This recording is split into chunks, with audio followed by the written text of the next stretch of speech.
This is Paul Brinkhurst from FutureWorks, and we're continuing our series of instructional videos on the use of ReSET. In this video, we're going to look at the general navigation for the site. When you log in to ReSET, you're going to land on the Find an Employee page right here.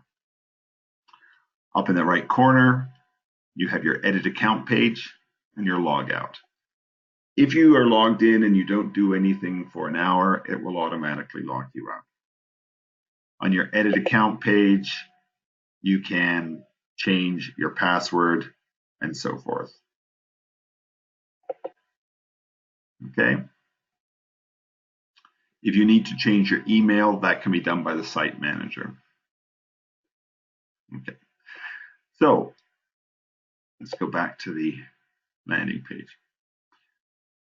This is a useful search area if you have a large number of employees in your site and you want to narrow it down either by case manager or by program name.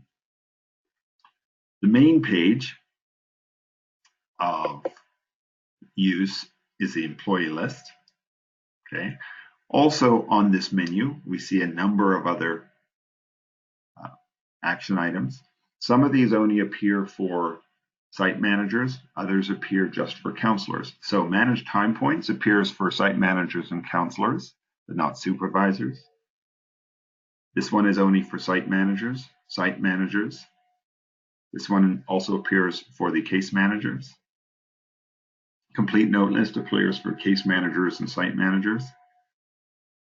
Performance measures is only for site managers. Skill descriptions is for everybody. If you click on skill descriptions, then what happens is it opens up a page looking at all the skills turned on for your site.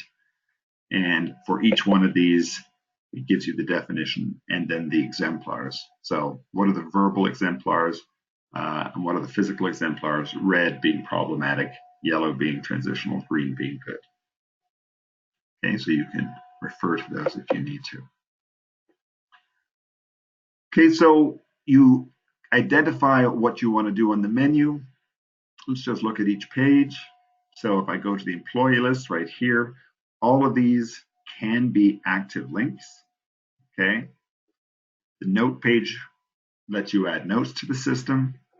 Click on that and you're in the note page. If you go to the video on adding notes, this page is looked at in some detail. If you are a supervisor, then you're only going to see these two links. You're not going to see these three. And the reason is we don't want you to see the results of assessments until the case manager is ready. We don't want you to see what other people have scored before you've scored. Okay, so you'll see those two. If you're a case manager or a site manager, you'll see these. This just gives you the list of self-assessment scores as they appear. Right now, video 1 does not have any self-assessment scores. This is the supervisor scores and consensus table. Again, we haven't got any yet, but if you go and look at the time points video, it'll explain how this works.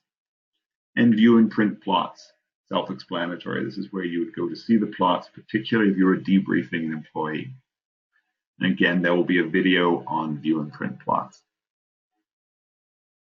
A couple of control panels down here for for site managers only. Okay, so I'm not going to go into details on that. You also have, if you're in one of these features, there are some breadcrumbs up here where you can move rapidly between other elements of those pages. So here I can go to the self-assessment scores. Here I can see supervisor consensus scores and so forth. Saves you having to go all the way back to the employee list in order to move around. Okay, but that's basically the structure of the system. It's very self-explanatory, very easy to use. Once you've been in the site for a little while, you should be experiencing no difficulties.